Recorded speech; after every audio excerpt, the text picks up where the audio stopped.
Hello and welcome to How It's Made. I'm Ace Broadsmile, and with me as always is quite literally my right-hand man, not literally of course, Butch McMahon. How are you today, Butch? I'm pretty good, Ace, and if you've got the unquenchable thirst for knowledge, you've come to the right place, because this is How It's Made. What are we learning about today, Ace? Well, it's funny you should mention thirst, Butch, because today we're learning about one of the most primo thirst quenchers, and I'm not talking about knowledge, I'm talking about actual thirst here, the humble pretzel. Wow! I got one question for you, Butch. Crispy or chewy?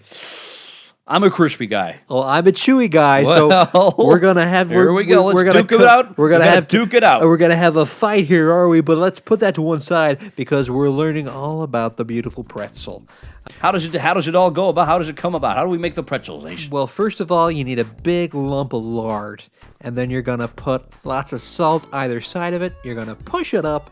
Then you're gonna put some gloopy glycerin water in, some ordinary water, and here comes the flour. And, of course, we all know that when you mix flour with water, you get steam, which is coming out of the pot right now.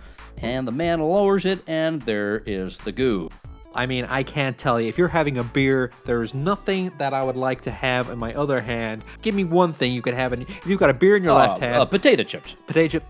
No, I'd prefer a Popcorn. pretzel. I'd prefer a pretzel. Nuts. I'd prefer a pretzel. Mixed nuts, popcorn, Bahamagina mix. I'd still prefer that pretzel. Now, here's the machine that turns the gloop balls into wieners. Absolutely. That's enough of that one. I'll have that, and then that. Just a little... And here is the folding machine, the knot tying machine, the Robonot 2000. It ties it right there and then pokes it right back on over there. I have to say, I always assumed that pretzels were tied and knotted by hand. Well, I only know about two guys that can tie pretzels that fast, so unless you're going to employ those guys, and they cost a lot of money, you're going to have to get this machine. This is it. We got economies of scale to worry about here, and how we would all love to have some grandma making all of our pretzels. But, you know, these guys have got money to make, and if they don't get enough pretzels out there, there's going to be a lot of angry beer drinkers. There's going to be hell to pay. And let me tell you, if you got women tying your pretzels, what happens when they get pregnant? You got no pretzels. Pretzels. Nom, nom, nom. And look at these guys. They just look like they're having so much fun. There's like water coming down. They're going through that. It's a real journey, isn't it? It's a real. You know what? It reminds me of one of those rides you'd see at Six Flags or Busch Gardens. Whoa! Look at this. I mean, you got pyrotechnics Whoa, going on. This is a real ride. That is exciting stuff. I have to say, it's like one of those ghost rides or something like that. They look like they're traveling across the river Styx to Hades.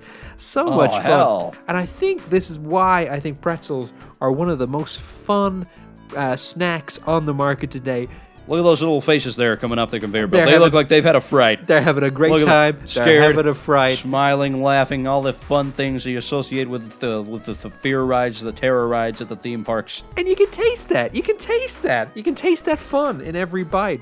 It really is something different. And here they are coming out. Oh my God! Look, they've even got a camera. They've even got a camera. You know when you go to Busch Gardens? I do. And you come out of the roller coaster. You go, geez, that was scary. And then you go and you see your face up on the screen because they've taken a picture of you without you knowing, and you're looking all, I gotta buy that one. I wonder how many of these pretzels are gonna buy their picture. Get it on a key ring or on a mouse pad. It's gonna be a lot of fun. It's a nice touch. Now they're dropping in the bags of salt. These are non-pre-salted pretzels, which is an interesting one because I tell you, some days I'm in a salty mood.